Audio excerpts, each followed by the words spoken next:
அப்போஸ்தலனாகிய யூதா எழுதின பொதுவான நிருபம். இயேசு கிறிஸ்துவனுடைய ஊழியக்காரனும் யாக்கோபினுடைய சகோதரனுமாயிருக்கிற யூதா, பிதாவாகிய தேவனாலே பரிசுத்தமாக்கப்பட்டவர்களும் இயேசு கிறிஸ்துவினாலே காக்கப்பட்டவர்களும் ஆகிய அழைக்கப்பட்டவர்களுக்கு எழுதுகிறதாவது, உங்களுக்கு இரக்கமும் சமாதானமும் அன்பும் பெருக கடவுது. பிரியமானவர்களே, பொதுவான இரட்சிப்பை குறித்து உங்களுக்கு எழுதும்படி நான் மிகவும் கருத்துள்ளவனாயிருக்கையில், பரிசுத்தவான்களுக்கு ஒரு விசை ஒப்புக் கொடுக்கப்பட்ட விசுவாசத்திற்காக நீங்கள் தைரியமாய் போராட வேண்டுமென்று உங்களுக்கு எழுதி உணர்த்துவது எனக்கு அவசியமாய் கண்டது. ஏனெனில் நமது தேவனுடைய கிருபையை காம விகாரத்துக்கு ஏதுவாக புரட்டி, ஒன்றான ஆண்டவராகிய தேவனையும் நம்முடைய கர்த்தராகிய இயேசு கிறிஸ்துவையும் மறுதலிக்கிற பக்தியற்றவர்களாகிய சிலர் பக்க வழியாய் நுழைந்திருக்கிறார்கள். அவர்கள் இந்த ஆக்கினைக்குள்ளாவார்கள் என்று பூர்வத்திலே எழுதியிருக்கிறது.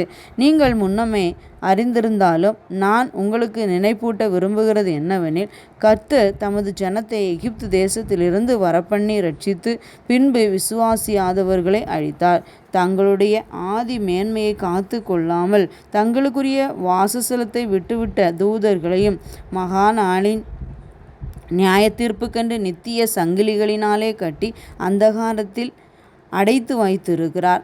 அப்படியே சோதோம் கோமாரா பட்டணத்தார்களும் அவைகளை சூழ்ந்த பட்டணத்தார்களும் அவர்களைப் போல் விபசாரம் பண்ணி அந்நிய மாம்சத்தை தொடர்ந்து நித்திய அக்கினியின் ஆக்கினியை அடைந்து திருஷ்டாந்தமாக வைக்கப்பட்டிருக்கிறார்கள். அப்படி போலவே சொப்பனக்காரராகிய இவர்களும் மாம்சத்தை அசுசிப்படுத்தி கொண்டு கர்த்தத்துவத்தை அசட்டை பண்ணி மகத்துவங்களை தூஷிக்கிறார்கள். பிரதான தூதனாகிய மிகாவேல் மோசேயினுடைய சரீரத்தை குறித்து பிசாசுடனே தர்க்கித்து பேசின போது அவனை தூஷணமாய் குற்றப்படுத்த துணியாமல், கர்த்தர் உன்னை கடிந்து கொள்வாராக என்று சொன்னான். இவர்கள் தங்களுக்கு தெரியாதவைகளை தூஷிக்கிறார்கள். புத்தியில்லாத மிருகங்களைப் போல சுபாவப்படி தங்களுக்கு தெரிந்திருக்கிறவைகளாலே தங்களை கெடுத்து கொள்ளுகிறார்கள். இவர்களுக்கு ஐயோ! இவர்கள் காயினுடைய வழியில் நடந்து பிலேயாம் கூலிக்காக செய்த வஞ்சகத்திலே விரைந்தோடி கோரா எதிர்த்து பேசின பாவத்திற்குள்ளாகி கெட்டுப்போனார்கள். இவர்கள் உங்கள் அன்பின் விருந்துகளில் கரைகளாயிருந்து பயமின்றி கூட விருந்துண்டு தங்களை தாங்களே மேய்த்து கொள்ளுகிறார்கள். இவர்கள் காற்றுகளால் அடியுண்டோடுகிற தண்ணீரற்ற மேகங்களும் இலையுதிர்ந்து கனியற்று 2 தரம் செத்து வேறுற்று போன மரங்களும் தங்கள் அவமானங்களை நுரை தள்ளுகிற அமளியான கடல் அலைகளும் மார்க்கந்தப்பி அலைகிற நட்சத்திரங்களுமாயிருக்கிறார்கள். இவர்களுக்காக என்றென்றைக்கும் காரிருளே வைக்கப்பட்டிருக்கிறது.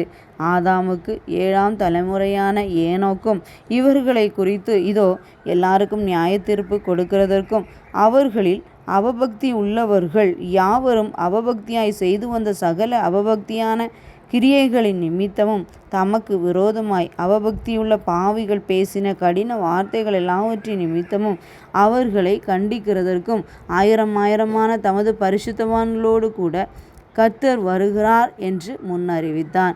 இவர்கள் முறுமுறுக்கிறவர்களும் முறையிடுகிறவர்களும் தங்கள் இச்சைகளின்படி நடக்கிறவர்களுமாயிருக்கிறார்கள். இவர்களுடைய வாய் இருமாப்பானவைகளை பேசும், தற்பழிவுக்காக முகஸ்துதி செய்வார்கள். நீங்களோ பிரியமானவர்களே, நம்முடைய கர்த்தராகிய இயேசு கிறிஸ்துவின் அப்போஸ்தலரால் முன் சொல்லப்பட்ட வார்த்தைகளை நினைவு கூறுங்கள். கடைசி காலத்திலே தங்கள் துன்மார்க்கமான இச்சைகளின்படி நடக்கிற பரியாசக்காரர் தோன்றுவார்கள் என்று உங்களுக்கு சொன்னார்களே. இவர்கள் பிரிந்து போகிறவர்களும் ஜென்ம சுபாவத்தாரும் ஆவி இல்லாதவர்களுமாமே.